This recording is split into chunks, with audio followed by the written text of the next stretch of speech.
Kabar Ganjar Pranowo yang dilaporkan ke Komisi Pemberantasan Korupsi atau KPK atas kasus dugaan gratifikasi telah sampai ke telinga Mahfud MD.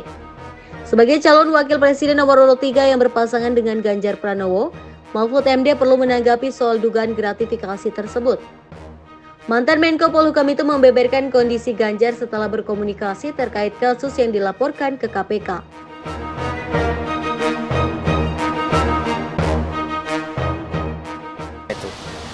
Jadi biarkan laporan itu diproses KPK gitu?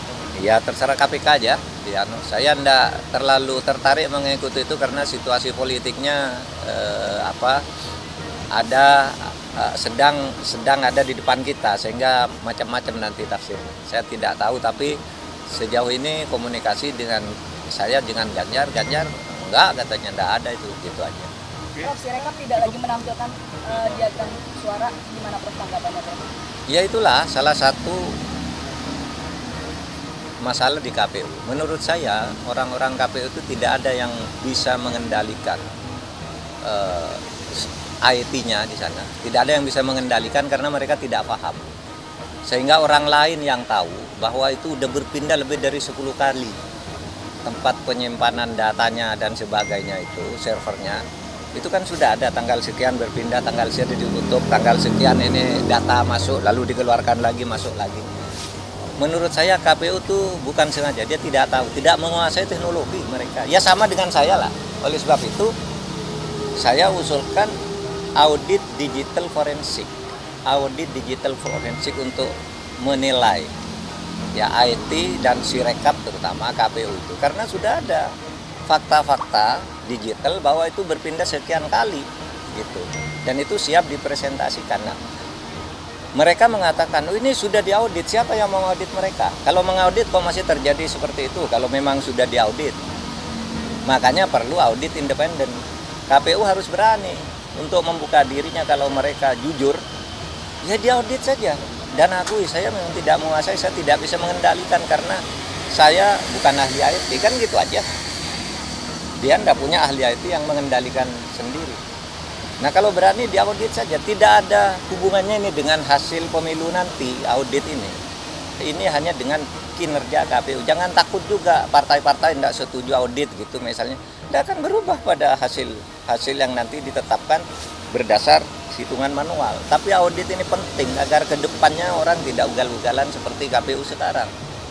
Udah diperingatkan pelanggaran etik beberapa kali gitu kan, sebenarnya udah secara moral udah tidak, seharusnya udah mundur lah, tapi ya mereka tidak mau juga, mungkin terikat kontrak untuk tidak.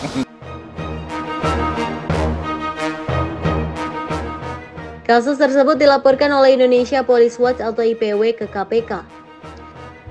Selain Ganjar yang terseret, Direktur Utama BPD Jateng periode 2014 hingga 2023 berinisial S juga masuk dalam laporan ke KPK. Laporan IPW tersebut atas dugaan penerimaan cashback dari perusahaan asuransi. Nilai dugaan gratifikasi atau suap itu mencapai lebih dari 100 miliar rupiah. Perusahaan asuransi diduga memberikan pertanggungan jaminan kredit kepada kreditur Bank Jateng yang dipahami sebagai cashback. Bank Jateng mengendalikan cashback dari perusahaan asuransi sebesar 16% dari nilai premi. Nilai 16% tersebut kemudian diduga dialokasikan ke 3 pihak, termasuk Ganjar Pranowo yang kala itu menjabat Gubernur Jawa Tengah. Kabaks Pemberitaan KPK Ali Fikri membenarkan adanya laporan dari IPW. Betul, ada laporan pengaduan dimaksud diterima oleh KPK dan tentu berikutnya kami segera tindak lanjuti dengan melakukan verifikasi telahan gitu ya.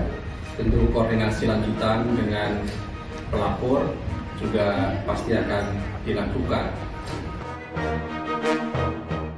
Sementara itu, Ganjar membantah pernah melakukan gratifikasi.